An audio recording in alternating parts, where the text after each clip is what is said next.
Good morning students. Next we are going to talk about the sixth lesson name banking. சரியா? So what do you mean by banking ma?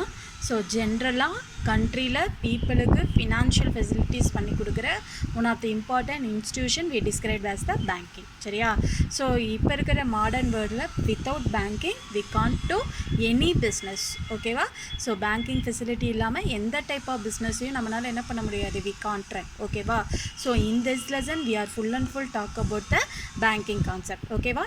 So first lesson இந்த லெசனில் நம்ம என்னென்ன பார்க்க போகிறோம் அப்படின்னா பேங்கிங்னா என்ன, அதோட ஹிஸ்டாரிக்கல் டெவலப்மெண்ட் ஸ்டார்டிங் ஸ்டேஜில் அது எப்படி இருந்தது, அதுக்கப்புறம் கமர்ஷியல் பேங்க்ஸ் எப்படி க்ரியேட் ஆச்சு, அதோட ரோல் என்னென்ன எக்கனாமிக் டெவலப்மெண்ட்டில், அதோட important functions, okay same like that RBI, அது இல்லாமல் என்னென்ன இம்பார்ட்டன்ட் ஃபினான்ஷியல் இன்ஸ்டியூஷன், இதெல்லாம் ஃபுல் அண்ட் ஃபுல் ப்ரீஃபாக இந்த லெசனில் பார்க்க போகிறோம். சரியா? ஸோ ஃபஸ்ட் திங் பாரு, what you mean by banking. Okay, அதோட இன்ட்ரடக்ஷன் பாரு.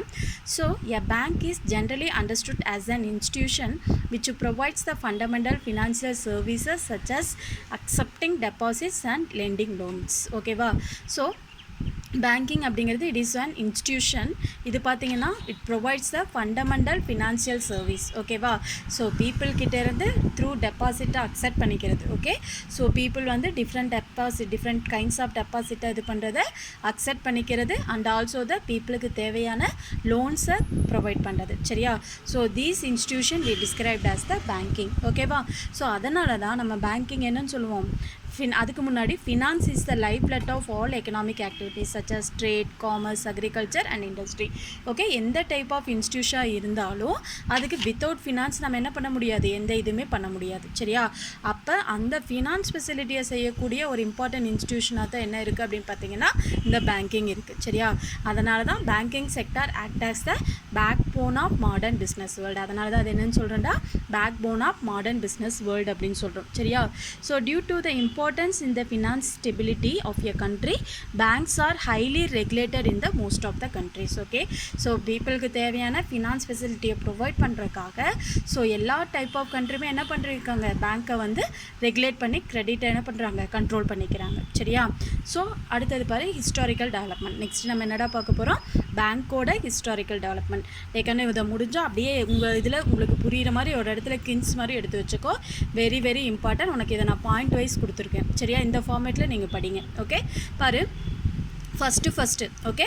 So Riksbank. Okay, Riksbank of Sweden தான். It is a private bank. இந்த பேங்க் தான் பார்த்தீங்கன்னா oldest central bank in the world. ஓகேவா? இந்த பேங்க் தான் என்னடா oldest central bank in the world. It is established in 1656. இது எந்த இயர்டா ஸ்டார்ட் பண்ணாங்க, 1656. ஓகேவா?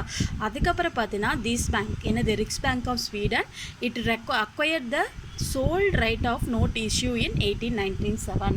ஸோ இப்போ எப்படி நம்ம கண்ட்ரியில் ஆர்பிஐ வந்து என்னது சோல்ட் ரைட்டிங், நோட் இஷ்யூவில் பார்த்தீங்கன்னா சோல்ட் ரைட்டிங் அப்படின்னு சொல்கிறோம் இல்லையா, சேம் லைக் தட் அப்போவே பார்த்தீங்கன்னா இந்த பேங்க்கு இது எஸ்டாப்ளிஷ் பண்ணது 1656. பட் இதுக்கு எப்போ மோனோபோலி ரைட் நோட் இஷ்யூவில் வந்தது அப்படின்னா 1897. சரியா? எப்படா 1897. சரியா? பட் இது ஃபஸ்ட் பேங்க்காக இருந்தாலும் பேங்கிங்க்குன்னு ஒரு ஃபண்டமெண்டல் ஆர்ட்ஸ் க்ரியேட் பண்ணது என்னன்னு பார்த்தீங்கன்னா bank of England. Okay, the fundamental of the banking is a bank of England. Okay, இதை எப்போ எஸ்டாப்ளிஷ் பண்ணாங்க, 1864. சரியா? It is the first bank of issues. இதுதான் என்னது, இஷ்யூவில் நோட் கரன்சி இஷ்யூவில் ஒரு ஃபர்ஸ்ட் பேங்க் எது அப்படின்னு பார்த்தீங்கன்னா பேங்க் ஆஃப் இங்கிலாந்து. எல்லாமே very very important, word by word very very important, note it. ஓகேவா? அடுத்தது பாரு, a large number of central banks were established between 1921 to and 1954. இந்த இயரில் தான் பார்த்தீங்கன்னா நிறைய லார்ஜ் நம்பர் ஆஃப் பேங்க்ஸ் வந்து சென்ட்ரல் பேங்க்ஸ், ஓகே ஆர்பிஐ மாதிரி சென்ட்ரல் பேங்க்ஸ் வந்து இஷ்யூ பண்ணியிருக்காங்க. ஓகேவா?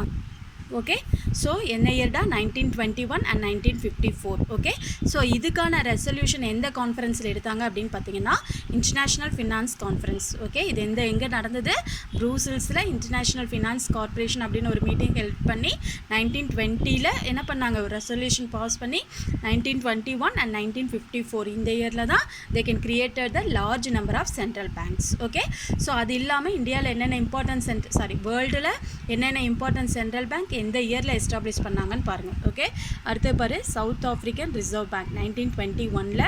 அடுத்தது Central Bank of China 1928 establish பண்ணாங்க. Reserve Bank of New Zealand 1934. நம்மளோட RBI Reserve Bank of India இதுதான் highest apex authority of India. இதை நம்ம சென்ட்ரல் பேங்க்குன்னு சொல்லுவோம். 1935ல். Next Central Bank of Ceylon 1950ல். அடுத்து பார்த்தீங்கன்னா பேங்க் ஆஃப் இஸ்ரேல் 1954ல் எஸ்டாப்ளிஷ் பண்ணாங்க. ஓகேவாடா?